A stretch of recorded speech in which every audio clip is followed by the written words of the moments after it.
Olá, pessoal! Bem-vindos ao dia 32 de 365 dias aprendendo inglês em 20 minutos. O tema da nossa aula de hoje será verbos no passado. Mas antes, caso você tenha perdido a aula anterior, eu falei sobre simple past.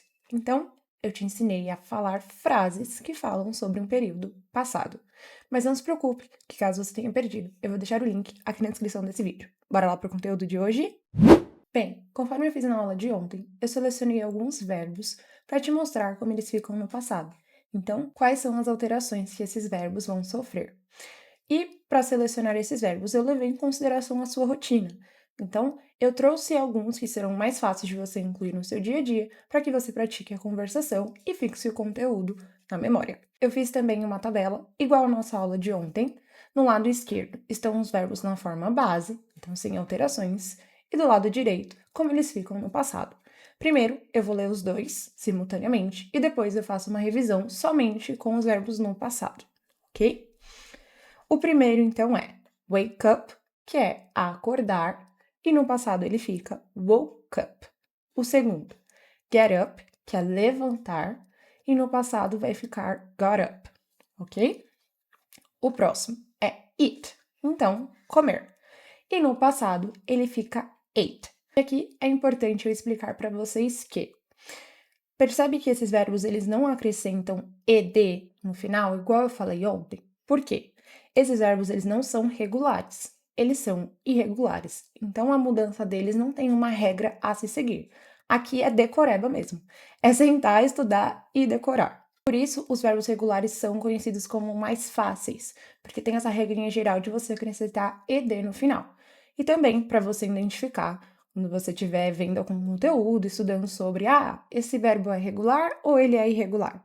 Se no final tiver ed ou ied, ele é um verbo regular. Se ele se alterar significativamente, ele é irregular, ok? Continuando então com a nossa tabela, o próximo verbo que eu trouxe foi visit. Esse é visitar. No passado ele fica visited, ok? Próximo, play, jogar. No passado fica play it. O próximo é go, ir ou vou. E no passado ele fica went.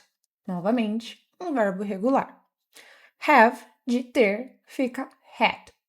Então, esse verbo também é irregular. Agora eu vou repetir os verbos novamente, mas somente o lado direito. Então, só eles no passado. Vamos lá?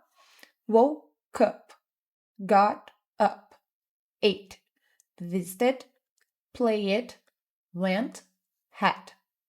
Ok? E eu trouxe também alguns exemplos de uso deles em frases para falar sobre rotina. O sujeito que eu usei só foi I, então eu. A primeira é I woke up at 6 a.m. Então, eu acordei às 6 da manhã. Depois, I got up at 7 a.m. Então, eu levantei às 7 da manhã. Depois, I ate cake. Eu comi bolo. I visit my family. Eu visitei a minha família. I played soccer with my dad. Eu joguei futebol com o meu pai. I went to school. Eu fui para a escola. E o último, I had lunch. Então, eu almocei. E o conteúdo da nossa aula de hoje é esse. E para finalizar, o desafio de hoje é que você grave um áudio falando como foi o seu último domingo. Então, use esses verbos que eu trouxe para você hoje, porque eles são especificamente sobre rotina. Você pode, claro, modificar aí no que você fez no seu domingo, caso você saiba o verbo e como conjugá-lo, senão você inventa um dia fictício para você conseguir usar esses verbos e praticar o vocabulário e a sua conversação. Eu tenho certeza que até essa altura do campeonato você já fez aquele grupo no WhatsApp somente com você, para você ir mandando os áudios do desafio lá, porque igual eu sempre falo nos vídeos, é importante apenas para você acompanhar o seu próprio progresso e praticar a sua conversação, porque falar o idioma é a única forma de você conseguir se comunicar, e isso independe de qual idioma você esteja aprendendo. Por hoje é isso, eu vejo vocês amanhã. Bye bye!